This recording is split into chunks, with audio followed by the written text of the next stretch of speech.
Mr. D. Here. Ms. Castor. Here. Ms. French. Mr. Ward. Here. Ms. Schaefer. Here. Do I have a motion to approve the agenda? So moved. Second on that. All right, any discussion? Hearing none, please call the roll. Hearing none, please call the roll. Mr. Ward.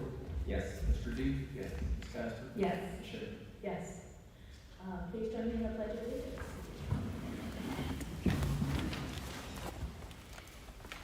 I pledge allegiance to the flag of the United States of America and to the republic for which it stands, one nation, under God, indivisible, with liberty and justice for all.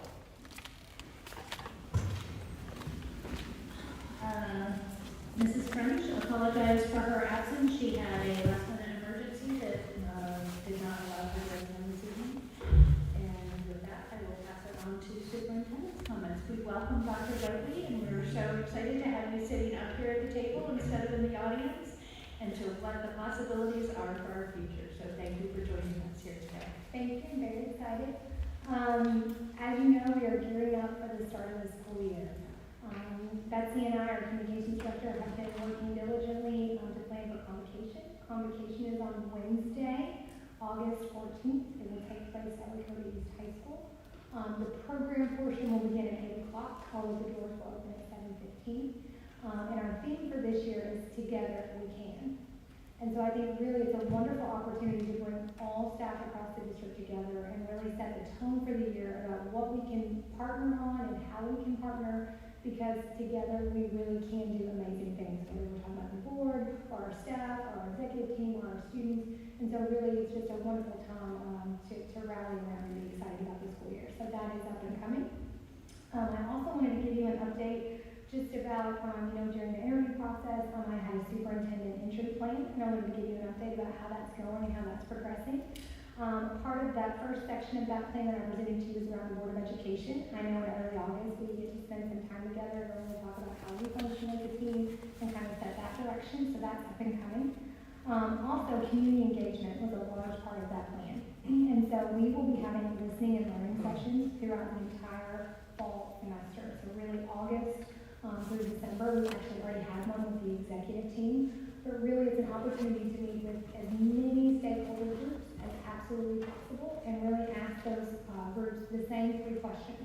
And those 3 questions will be, what are our strengths, what are our growth opportunities, and what do you need from me as a superintendent? And the end goal of that will be able to provide you with kind of ethnographic themes that rise to the surface, not only as a K-12 as a district, but also through subgroups. So if we need to know what's a parent perspective, or maybe what's an elementary teacher's perspective, we can pull that data out and really have a conversation about that. And I think that will really set us up nicely depending on what we would like to do with our next iteration strategic plan. So those dates will be coming out on the website, but after that, at our board retreat, we'll be able to give feedback to make sure we haven't missed any stakeholders. So you'll get an opportunity to look at that before we put that into full action. Another component of my entry plan is organizational capacity and alignment. So how do we function as an organization? What are the different roles and responsibilities? So I was fortunate enough to meet with all of the executive team members over the last couple of weeks, really to sit down and talk about the scope of their roles, their responsibilities, but also to really look at time and priorities for the next 30, 60, and 90 days, so that we don't miss anything and that the work doesn't stop and it's continuous in the transition. Also met with some more integral roles in the central office to make sure I understand their roles as well. So we have a good understanding just of different capacities and different responsibilities. And then part of that, they filled out a briefing document.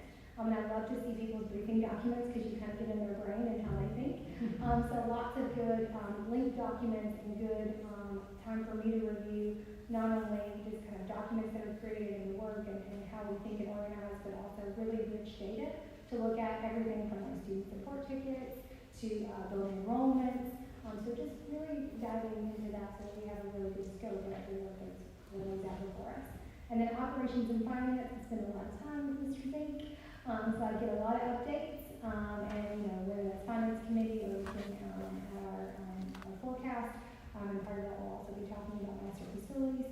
So really just getting into that work, I'm most excited about that community engagement piece that we have coming up, because then I think it'll be a wonderful opportunity to really know what we love about our district and where we wanted to give you an update on is a safety update. On July 15th, Chris Sarge and myself, we met with the Westchester Police Department, the Butler County Sheriff's Department, and the Butler County Engineering Office. And really, with that group, we went through each school in particular, and we looked at the opportunities to, could we improve anything, or were there some discussion points that maybe weren't as timely, that we wanted to put for futuristic thinking. So we really went through each different school. We spent a lot of time, as we should have, on East Freshman Building because of recent events. And we really talked about 4 different prongs of a safety aspect that we could look at. One was about increasing the school zone. And so the documents that you have at your desk there are really a testament to that particular option. So what that would mean is that we already have a school zone there, but with applying for, and we've actually filled out the application, you see that there signed, we have applied to extend that 300 feet back. So we're extending the crosswalk so that people are aware they're in a school zone and they're entering a school marking. So not only once that's approved, or if that's approved, we would update the signage around that, we would update the markings on the street. So that is in progress. And so not only will you see the document that we completed to get that process started, but you also have a graphic there to show how that extension, what that would look like. I thought it might just help you to have that visual. Some other opportunities that we talked about were rumble strips. So one thing that the police departments advised about rumble strips is that there is a reminder that they are 24 hours a day, 7 days a week, 365 days a year. And that, at 2 a.m. when things are quiet, they can produce some noise.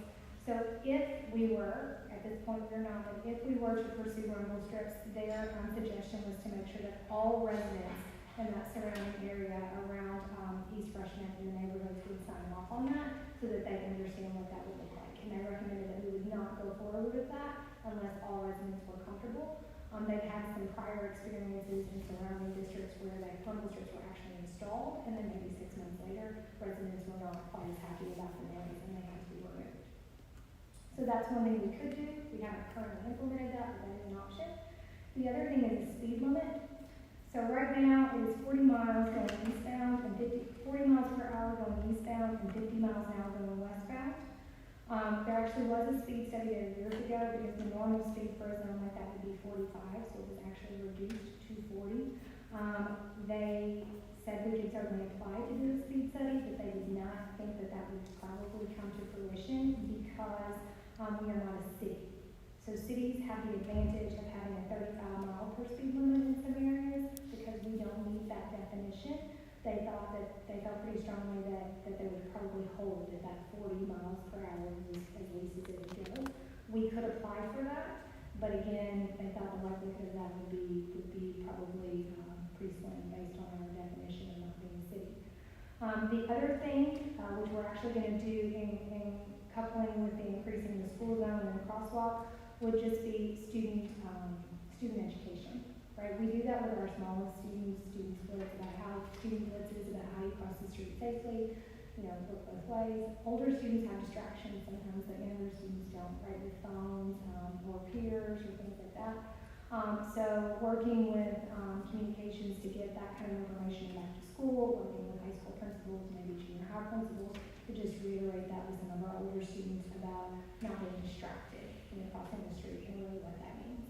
So at this time, particularly around East Freshman Building, the one thing that we have executed is again increasing that school zone. As soon as we hear back from that, I will let you know. They thought that was very doable, would be enacted pretty quickly once that clears. There again are those other options about the rumble strips and the speed limit, but they thought the likelihood of those or maybe the community perception might be a little rough to be eliminated. Is there any, there are other schools that we went through in detail, but really that was the focus of our conversation based on recent events. But again, we did talk about all schools to make sure that we were hearing all different voices about possibilities or what had worked or worked at different schools. Any questions for Dr. Whitman?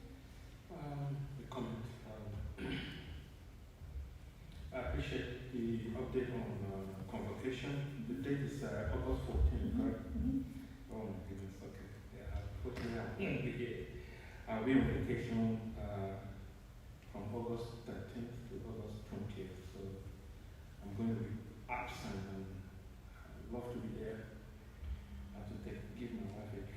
Started 7 years, still hanging out with me. So our anniversary was April this year, so we planned a vacation to Mexico. I won't be there, unfortunately. Just want to make sure I have a record. If I'm not saying it's not that I don't want to. She'll be soaking in the sun. Yeah. If hurricane allows. No questions. Thank you, we appreciate the report from the safety. We know there's a lot of things that people, wanted to try to do, and the reality is some of it is that in the end, it would not work, which is, I'm glad we're getting the crosswalk extended. That should make a difference. I remember when they did the speed study the first time when we opened this building, and they said 45, and they got it down to 40. And if that's something we want to pursue, we can think on that and go back to them. The worst thing they can do is say no. But he said that is something that we want to explore, but again, based on his previous experience, but we can always try to do that. And there is a cost to the speed study, correct? It's a hefty. Okay. Help me understand, I thought you said that right now eastbound is 40, but westbound it's 50? Is that, so even without a speed study, is it possible to get both directions changed to 40, or is that not a possibility, or is that something we could at least inquire, given it seems odd to me that the direction would be 40 one way and 50 the other, and perhaps since they allowed it to be 40 east, they would be willing to change it to 40 west. I will follow up with the engineer, because he had very detailed knowledge about those kind of studies. So I'll follow up with him and see if that's possible. If he thinks, like you said, we could at least get them the same regardless of the direction of 40. So I'll follow up and circle back. My understanding is full start. We can do that, I mean, we can ask that, but we can't do anything about speed set first. Yeah. And It's just interesting so that I'll they follow up allowed on it. that, and I'll get the exact cost also of what a speed study would bring that back. Right. So we're aware. I remember that. And I know was there discussion of a raised sidewalk? I know that had been thrown around as an idea. Is that anything that was considered or discussed, or? That was not discussed. I mean, I don't mean like a bridge, but just even just a slightly raised It was not. surface.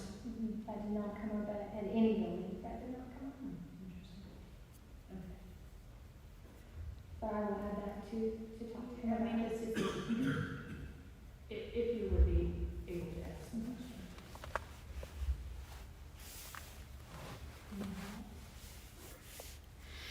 All right, hearing nothing, Mr. Singh? Welcome, Dr. Whiteley, to the front of the class. Good to have you up here. It's been fun working with you this first month. Also, we would like to talk about the upcoming board retreat on August 5th, possibly extending that timeline from 4 to 5, so that we have a little bit more time. Let me know if that would work for everyone. And a summer shout out to the operations and tech departments for all the work they're doing around the district.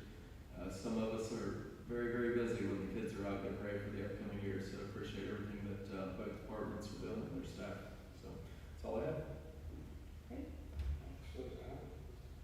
Which of the dates do you do the first day or the second day? First day. The first day is second half of the day, and then the second day is the first half of the day.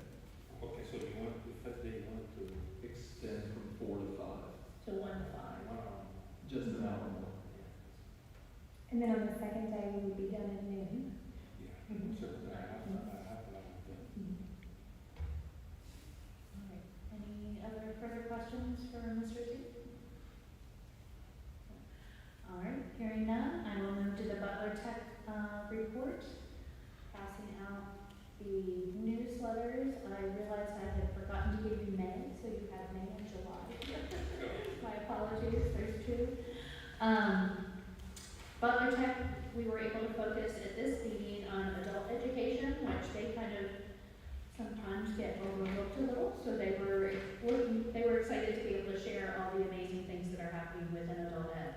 So one of those things was they almost shuttered adult ed several years ago because it went from losing $4.2 million to actually having revenue of $8.7 million in just 5 years.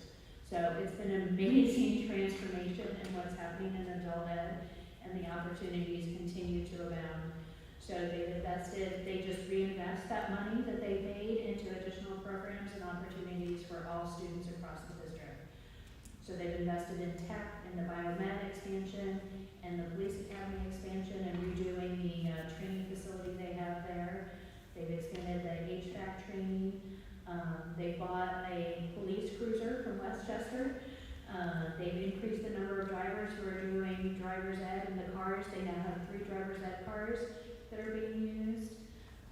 They now have different partners with different programs. Westchester Hospital is partnering with Butler Tech, and they have a cohort that they are sending through adult ed that are taking them from medical assistants all the way to LPNs.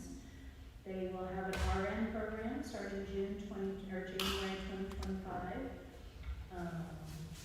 Right now, there's a 1-year wait for paramedics because that program is doing very well, and again, we hope to continue to expand capacity. And adult ed, they're also, similar to what we do with College Credit Plus with various colleges, they're now partnering with different high school students where they're able to take welding, medical assisting, and STNA training through Butler Tech as part of an adult ed in a similar manner to the way our students take part in College Credit Plus. So let's see. They've had 15,000 students per year in adult ed are touched by that program. So it's amazing how far that reach has grown. And they're looking to continue. They're right now the only programs that are at full capacity are paramedics, police, and fire. And welding still actually has capacity for adults, so while it's full in the secondary program, it is not full for adult ed. So you also have that in your little flyer of talking about adult ed, but again, amazing things are happening in all aspects of Butler Tech.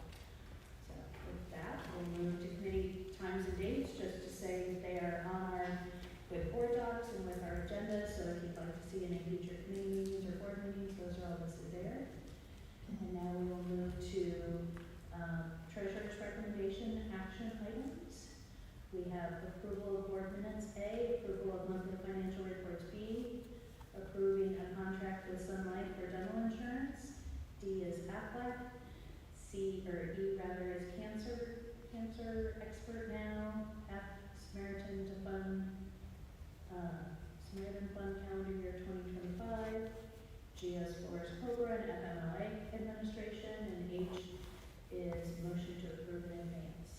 So do I have a motion to approve A through H? So moved. Do I have a second? Second.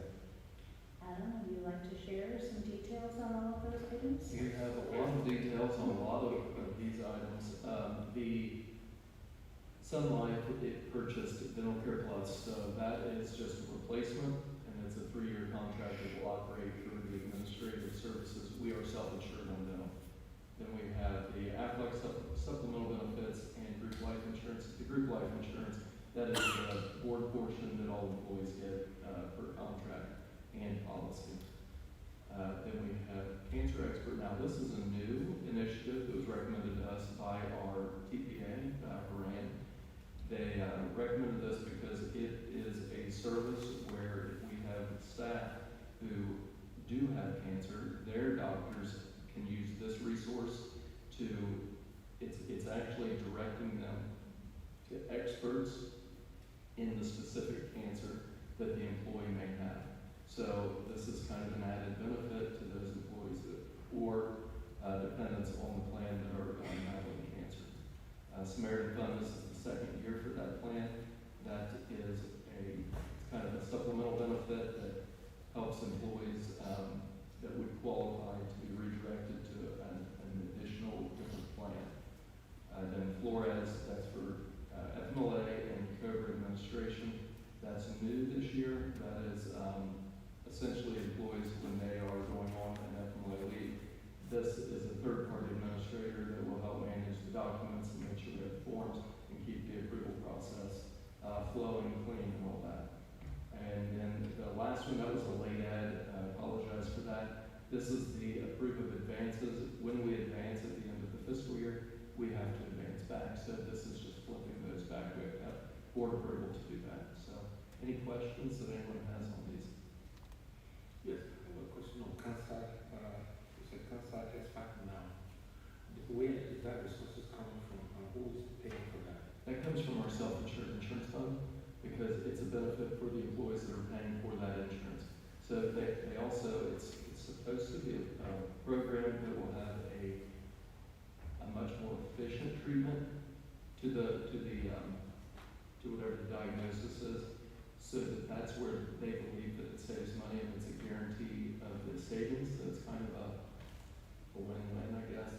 And it's not in a way that they'll just like try to recommend it cheaper, but it's supposed to help eliminate some of the experimental testing to get to the source of where these problems are lying by redirecting these questions to experts within that specific type of cancer. Okay, so And what this marathon is for catastrophically chronic employees, they can apply. People that we recommend that people that would apply for this would be anybody that every year they always meet the maximums. You know, they always meet the max out pockets and things of that nature. Then they apply to the service, and the service will then determine if they meet the criteria. If they do meet the criteria, then they will find them a not less than what Lakota has to offer plan. So it will get them actually off of the Lakota plan and onto a different at absolutely no cost to the employee for the entire duration of the calendar year. This year was our first year that we had that, and it was, we had a couple of staff that reached that max. We also have a supplemental insurance for the, I'm not saying it the right way, it's like the max out of pocket for our plan, it's $250,000. So people that would qualify for that, we can then give them this guaranteed all expense paid if they qualify. So it's stop loss insurance. Hopefully then it will result in better stop loss premiums for us, which are then rolled forward to all of the employees, as well as the employees and not having to have expense out of pocket if they did qualify. So the goal right now, we had two people that had went over that. We're hoping that maybe in calendar year 25 we can get it to 5 total, maybe 3 extras. thank you. Just kind of a way that it's a tool that we've used to kind of offset and kind of stabilize since we've had a lot of heavy expense since we went to self-insured 3 years ago. Sometimes I believe that these experimental type programs that we've put in place, had we not switched to self-insured and had some really rough years since we've done that, these might be things that we might think that wouldn't be worth looking into, but you know, we're trying to do everything we can to help stabilize this plan for all of our staff. Thank you, Adam, for exploring a lot of these kind of newer, more innovative ways to not only provide better customer service for our employees, but cost savings for all of them as well, given that we're self-insured now. So I think those are great opportunities to take advantage of. With no further discussion, please call the roll. Ms. Casper? Yes. Mr. Horton? Yes. Mr. D? Yes. Ms. Schaefer? Yes. Moving into superintendent's recommendations, we have approval of personnel items, approval of field trips, approved resolution declaring transportation impractical and approving donations. Do I have a motion? So moved. Do I have a second? Second. All right, Dr. Lively, would you care to provide us any details? So personnel, we are working diligently to make sure that we have all personnel in place for the 24-25 school year. You'll also see the document about the board policy guidelines, the AGs there in front of you. That's really just title changes. There's nothing drastic on that. It's just really some nomenclature pieces that we updated. And then this miscellaneous rates of pay, you actually approved this last month as well, but if you look on the back, there is an addition. This is around the science of reading. This is from the Department of Education and Workforce.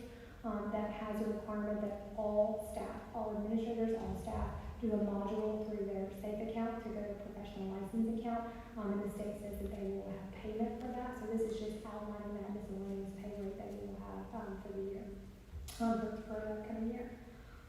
So then moving on to field trips. The first one you have is really just a tie to our 8th grade curriculum. Hopeful Junior is traveling to Washington DC. What I really liked about this when I was reviewing it is that, if this is approved tonight, they will create a student committee and have student voice about what that agenda looks like, and to make sure that students feel like they have part of that planning. How exciting to be able to help them in planning that trip that is tied to curriculum and the 8th grade standards. So I thought that was super exciting.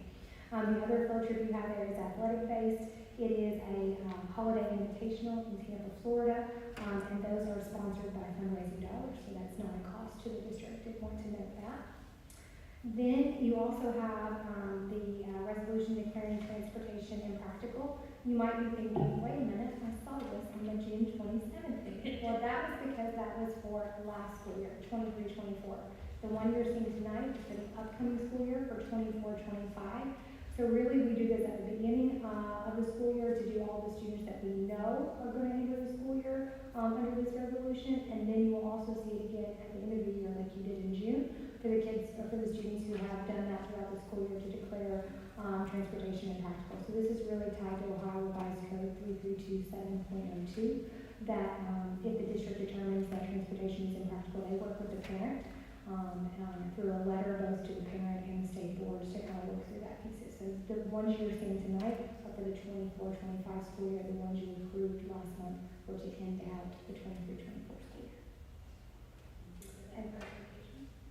And then last but not least are donations.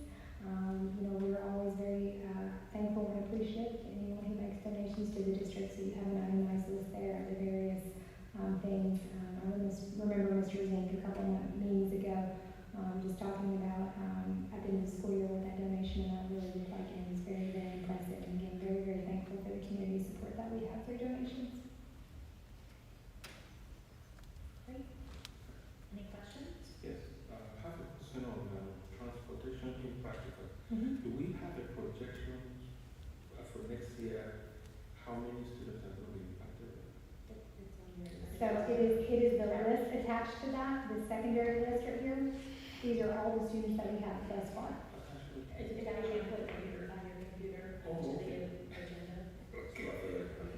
All right, thank you. And I can do this. I didn't appreciate it. And so this is what we know will start the school year, and then again, we keep a running list, and we'll bring that back to you at the end of the school year next year to catch all of those people who maybe made a different decision during the school year. Thank you.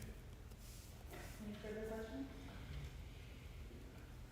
All right, thank you. I always appreciate, I think we all do, the opportunity that our kids have to do the trips and take advantage of the learning that happens there. So we always hear great stories back from those. So thank you for that. All right, hearing no further discussion, if you please call the roll, Adam. Mr. Ward? Yes. Mr. D? Yes. Ms. Casper? Yes. Ms. Schaefer? Yes. All right, and we're already at closing comments. So, Ms. Verdi, would you like to start? Dr. White, thank you so much. We are excited to have you on board. Today is your first meeting. I'm looking forward to great things that we're going to do together. I'm asking a lot of questions, which pardon me because I always need clarification so that I know what I'm doing most of the time. And I'm also looking forward to our retreat. I don't know how it's been planned, how we're going to do it yet. Any details? I don't know. Besides that, I'm looking towards new year, new school year, expecting the kids to come back with excitement. I'll be happy to be available to those kids and see their first day back. Thank you.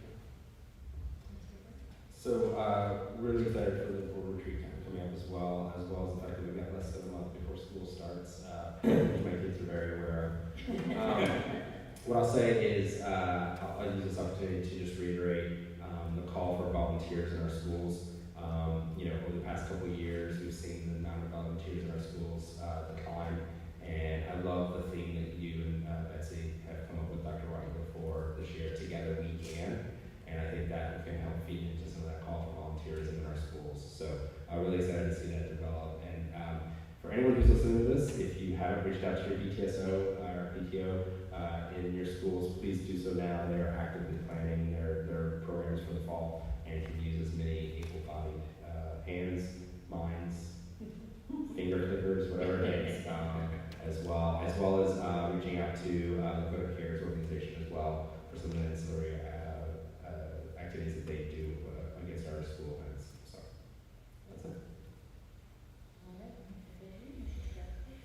just also reiterate welcome to the big kid table. Welcome to the grown-up table. We're excited to have you here. We are looking forward to great things happening in our district, and we are excited about the beginning of the school year. I got all excited today when I walked in because I saw the buffing machines, you know, how I like to shine the floors on the first day of school. Just to reiterate a little bit of what Doug said too, when you're reaching out to your PTSO, I know sometimes people are nervous to do that, thinking, oh my goodness, I'm gonna be in charge of, you know, the whole school carnival. There are jobs for everyone, from someone who has an hour a week to someone who wants to chair something. So I know that most of our PTSOs are desperate for volunteers to run programs that benefit the kids in their building. And sadly, some of the things we heard last year is that this coming year, if they can't find the volunteers that they need, some programs and activities that our students love may not take place. So take a minute just to reach out to your PTSO. That's it. Mr. Zink? No comment.